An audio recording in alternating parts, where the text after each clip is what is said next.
Stormtroopers! On the double! Fire! From the last video, you saw how I made Echo's arm. And the reason I didn't really show it, I won't be showing it today. I want to reveal the whole costume later. But you can have Echo's arm, or an Echo costume, without his helmet. So this is what we're going to be making today. Let's go.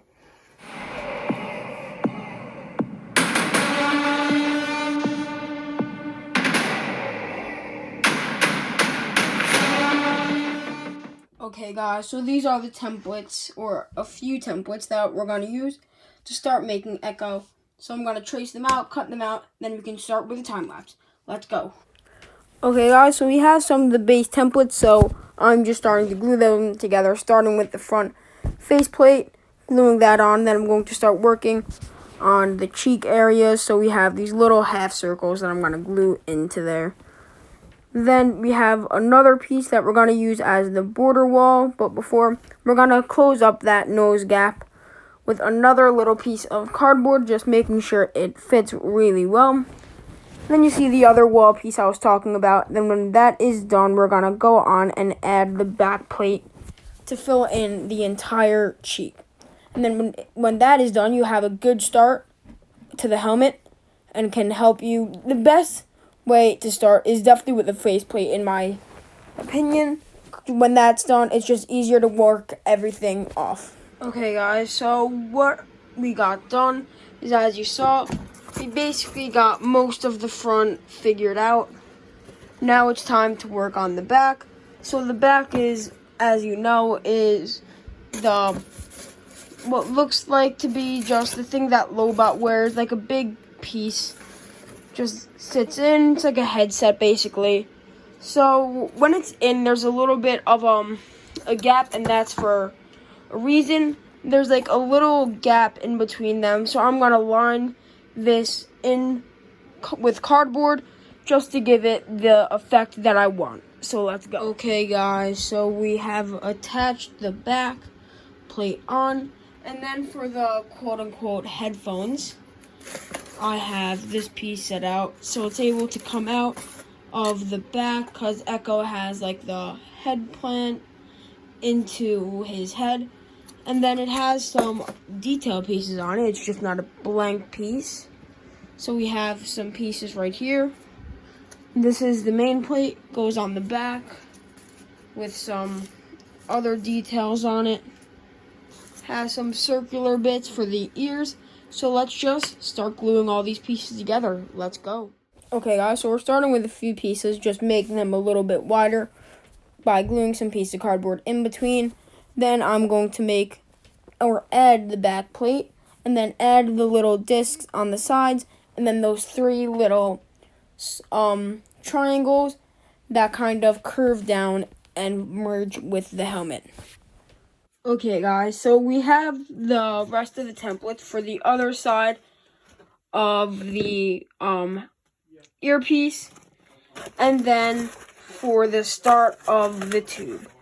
So yeah, I just might have done a little bit off camera, not too much. Just got one full side done. Then these are the templates for the rest.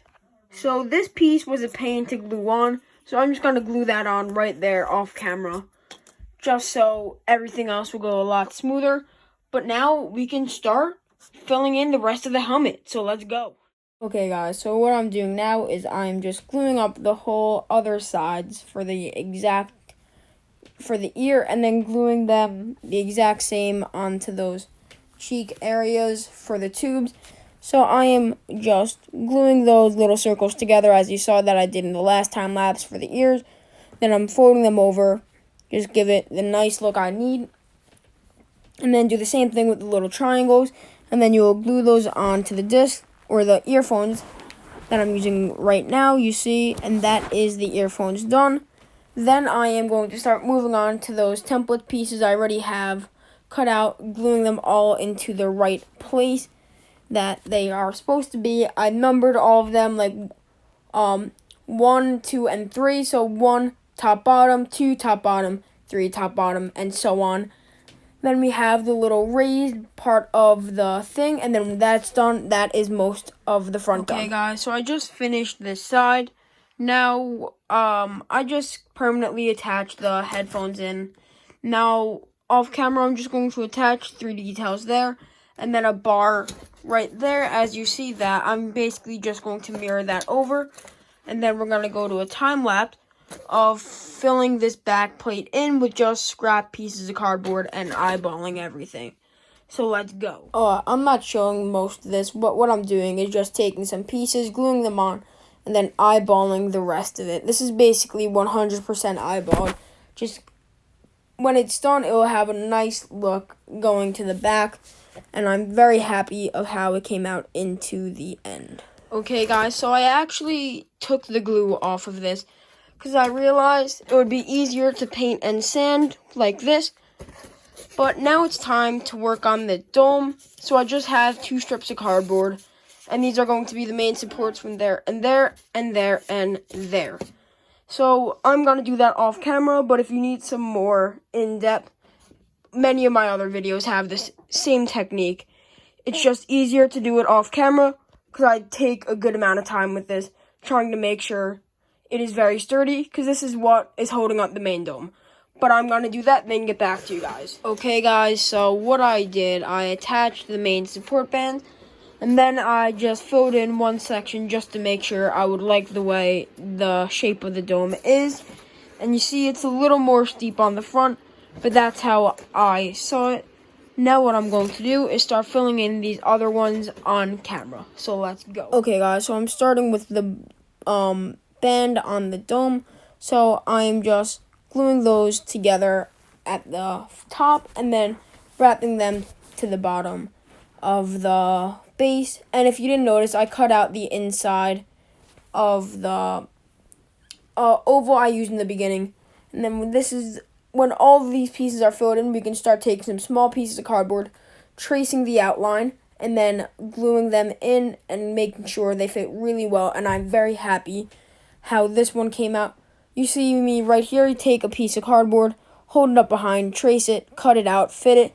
If it doesn't fit, if it fits too small, I have to make another piece. If it fits too big, I just trim it down a little. Then I add a little bit of glue at the seams, and then that has how I fill in those little gaps. Don't know what to call them. Okay, guys, so I finished the dome, and I added this top strip. Now all I have to do is, I have these 2 strips right here that I'm going to glue on, and then you can barely see, but I traced out a shape. Gonna cut that out and put a piece of cardboard behind it to fill it in. So let's go. Okay, guys, so what I'm gonna do is I'm gonna cut the hole out and fill the backing with cardboard, add the few detail strips, and then glue the fin closed, so add those little side pieces. And then we are going to spackle. So spackling is very easy. I just took it, spread it around all the cracks were, and then that is how I got it. Then I will sand it and then put a layer of filler primer, and then anywhere that needs a little bit more spackle, we'll get a little bit more spackle. It's very easy, and in my opinion, turns out very good. I'm actually trying a new spackle. Okay, guys, so the helmet has the main layer of paint. Now I'm going to go over it with the color or the lighter gray, just get a good reference image and find out where it goes. So let's do that. Okay, guys, so this isn't the paint job I keep. I redid it, but it's all the same premise. I am just covering the lighter parts with lighter grays and the darker parts mixing up some darker grays, and then all those little details with the weathering and different colors, like there's some gold and some red on the earphones, so I did that. And as you see, I'm using painter's tape just to make sure the lines are very clean and very crisp to make them as best as possible. Then I am weathering with a little bit of water and black paint. I'm just wiping it on there and then wiping it off, and it will leave a little bit of paint left to give it a nice weathered look. I'm very happy how my paint job turned out in the end, and I'm very happy. As I said, this might be my best paint job yet. Okay, guys, so this is what the original paint job looked. It was a little sloppy. And this is what the new paint job looks like, and I'm very happy with this. Hey, guys. Thank you for watching how I made my Echo helmet. So in the next Bad Batch episode, I will be making this. You might know what this is just by looking at it, but let me know in the comments below what you think I'm making. But my next video is going to be a Captain Vaughn helmet, because, you know, I made some Phase 2 Clone Trooper helmets, and I want to make a Captain Vaughn helmet, because I think he's a very cool, very similar to Commander Cody, but between the two, I decided to do Vaughn, because I like his paint job more. But that's all for today's video, so I'll see you in the next one. Goodbye.